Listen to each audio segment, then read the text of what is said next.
پالوس کا دوسرا سفر سیلاس کے ساتھ۔ پالوس اور برناباس کئی مہینوں تک چاند کی تبدیلیوں تک یروشلم میں رہے۔ ایک دن پالوس نے برناباس سے کہا، آؤ ہم واپس جا کر ان تمام شہروں میں ایمانداروں سے ملیں جہاں ہم نے خوشخبری سنائی تھی، تاکہ ہم دیکھ سکیں کہ وہ یسوع کی فرمانبرداری میں قائم ہیں یا نہیں۔ برناباس چاہتا تھا کہ وہ مرکس کو بھی اپنے ساتھ لے جائے، لیکن پالوس اس بات پر راضی نہیں تھا، کیونکہ مرکس پہلے مشنری سفر کے دوران انہیں چھوڑ کر گھر چلا گیا تھا۔ ان دونوں میں اتفاق نہ ہو سکا، اس لیے انہوں نے فیصلہ کیا کہ وہ الگ الگ راستوں سے جائیں گے۔ برناباس نے مرکس کو ساتھ لیا اور وہ ایک جہاز پر سوار ہو کر قبرس نامی بڑے جزیرے کی طرف روانہ ہو گئے۔ یہ وہی پہلا مقام تھا جہاں وہ اپنے پہلے سفر میں گئے تھے۔ پالوس نے سیلاس نامی ایک آدمی کو اپنے ساتھ چلنے کی دعوت دی اور وہ پیدل سفر کرتے ہوئے راستے پر نکل پڑے۔ جب وہ ایک ایسے شہر میں پہنچے جہاں مسیحی موجود تھے تو انہوں نے وہاں کے ایمانداروں کی حوصلہ افزائی کی۔ ایک شہر میں پالوس کی ملاقات ایک نوجوان ایماندار سے ہوئی جس کا نام تھیموتھیوس تھا۔ پالوس چاہتا تھا کہ تھیموتھیوس بھی اس کے ساتھ سفر کرے۔ وہ مختلف شہروں میں جا کر مسیحیوں سے ملاقات کرتے رہے۔ انہوں نے ان کی حوصلہ افزائی کی۔ اس سے ایمانداروں کا یسوع پر بھروسہ اور زیادہ مضبوط ہو گیا اور مزید لوگ یسوع کی تعلیم کو ماننے اور اس کی پیروی کرنے لگے۔ پالوس اور اس کے ساتھی شمال کی طرف مزید شہروں میں جانا چاہتے تھے، لیکن روح القدس نے انہیں وہاں جانے کی اجازت نہیں دی۔ پھر ایک رات پالوس نے ایک رویا دیکھی۔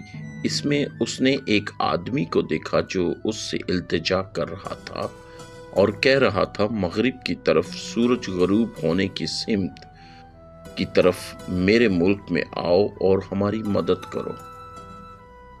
صبح کے وقت جب پالوس نے اپنے دوستوں کو اس آدمی کے بارے میں بتایا جو اس نے رویا میں دیکھا تھا، تو انہوں نے سمجھ لیا کہ خدا چاہتا ہے کہ وہ مغرب کے ملک میں جا کر وہاں خوشخبری کی منادی کریں۔ اس لیے انہوں نے سفر کی تیاری کی اور جلدی روانہ ہو گئے۔ پالوس اور اس کے ساتھی ایک جہاز پر سفر کر کے پھر ایک دن پیدل چل کر اس ملک میں پہنچے۔ وہ اس علاقے کے سب سے بڑے شہر کی طرف گئے جسے لوگ فلپی کہتے تھے۔ جب انہیں معلوم ہوا کہ اس شہر فلپی میں رہنے والے یہودی شہر کے باہر ایک دریا کے کنارے جمع ہو کر دعا کر رہے ہیں تو وہ وہاں چلے گئے۔ وہ ان لوگوں کے ساتھ بیٹھ گئے جو وہاں جمع تھے اور ان سے باتیں کرنے لگے۔ ان لوگوں میں سے ایک عورت لدیا تھی۔ خدا نے اس کی مدد کی کہ وہ یسوع کے بارے میں سچائی پر ایمان لائے۔ وہ اس کا پورا گھرانہ اور نوکر سب ایمان لائے اور انہوں نے بپتسمہ لیا۔ پھر لدیا نے پالوس اور اس کے ساتھیوں کو دعوت دی اور سب کو اپنے گھر میں رہنے کے لیے خوش آمدید کہا۔ پالوس اور اس کے ساتھی فلپی میں کچھ اور دن ٹھہرے رہے۔ ایک اور دن پالوس اور سیلاس سڑک پر ایک لڑکی کے پاس سے گزرے۔ وہ ان کے پیچھے چلنے لگی اور پریشان کرنے والی طنزیہ انداز میں چلا کر کہنے لگی، سب خداؤں میں سب سے بڑا خدا ان آدمیوں کو یہاں بھیج کر لایا ہے۔ یہ سب لوگوں کو وہ راستہ بتا رہے ہیں جس کے ذریعے خدا ان کے گناہ معاف کرتا ہے۔ وہ لڑکی ہر بار اسی طرح چلاتی تھی۔ جب بھی پالوس اور سیلاس اس سڑک سے گزرتے تھے، وہ لڑکی لوگوں کو ان کا مستقبل یعنی قسمت بتایا کرتی تھی اور اس طرح لوگ اس کے مالکوں کو پیسے دیتے تھے۔ وہ وہی باتیں کہتی تھی جو ایک بدرو اسے کہنے کو کہتی تھی۔ آخر کار کئی دن تک اس لڑکی سے تنگ آ جانے کے بعد پالوس اس کی طرف مڑا اور اس میں موجودہ بدرو سے کہا، خدا کے برگزیدہ بندے یسوع کے اختیار سے میں تجھ کو حکم دیتا ہوں کہ اس لڑکی کے ذریعے بولنا بند کر دے، ابھی اسی وقت اسے چھوڑ دے۔ اور وہ بدرو اسی لمحے اس میں سے نکل گئی۔ 2 آدمی تھے جو اس لڑکی کو غلام کے طور پر رکھتے تھے۔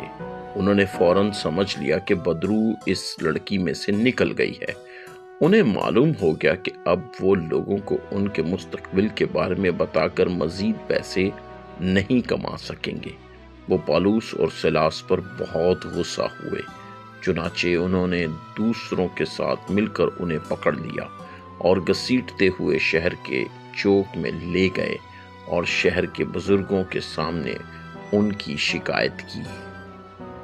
شہر کے بزرگوں نے یہ اچھی طرح تحقیق نہیں کی کہ پالوس اور سیلاس نے کون سا برا کام کیا تھا۔ انہوں نے سپاہیوں کو حکم دیا کہ ان کی قمیضیں اتار کر انہیں ڈنڈوں سے مارا جائے۔ پھر انہوں نے حکم دیا کہ پالوس اور سیلاس کو قید خانے میں ڈال دیا جائے اور جیل کے داروغہ کو ہدایت دی کہ ان کی سختی سے نگرانی کرے۔ اس لیے جیل کے داروغہ نے انہیں قید خانے کے اندر ایک بہت اندرونی کوٹری میں ڈال دیا اور ان کے پاؤں لکڑی کے کونٹوں میں جکڑ دیے۔ آدھی رات کے وقت پالوس اور سیلاس زور زور سے دعا کر رہے تھے اور خدا کی حمد و ثنا کے گیت گا رہے تھے۔ دوسرے قیدی انہیں سن رہے تھے۔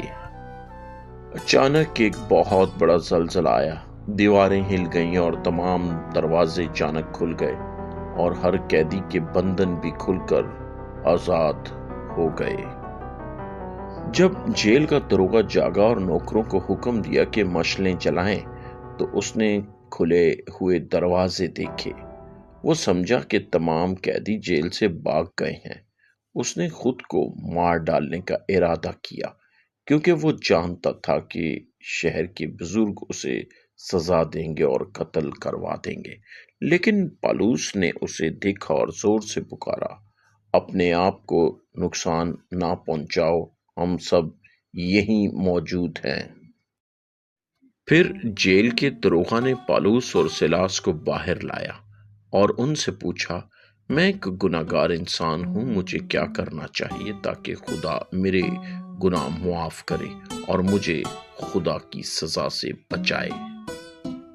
پالوس اور سیلاس نے کہا، یسوع پر ایمان لاؤ، اسے اپنے خداوند کے طور پر مان کر اس کی فرما برداری کرو اور خدا تمہیں نجات دے گا اور تمہارے گناہ معاف کرے گا۔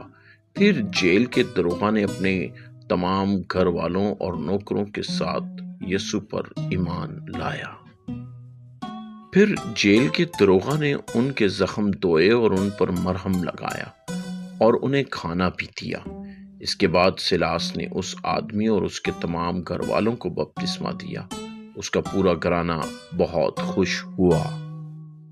اگلے دن شہر کے بزرگوں نے اپنی غلطی کو تسلیم کیا اور پالوس سے معافی مانگی۔ پالوس نے معاف کر دیا۔ اس کے بعد بزرگوں نے پالوس اور سیلاس کو جیل سے باہر لے جا کر رخصت کیا۔ پھر پالوس اور سیلاس نے لدیا کے گھر میں موجود مسیحیوں کی حوصلہ افزائی کی اور کسی دوسرے شہر کی طرف روانہ ہو گئے۔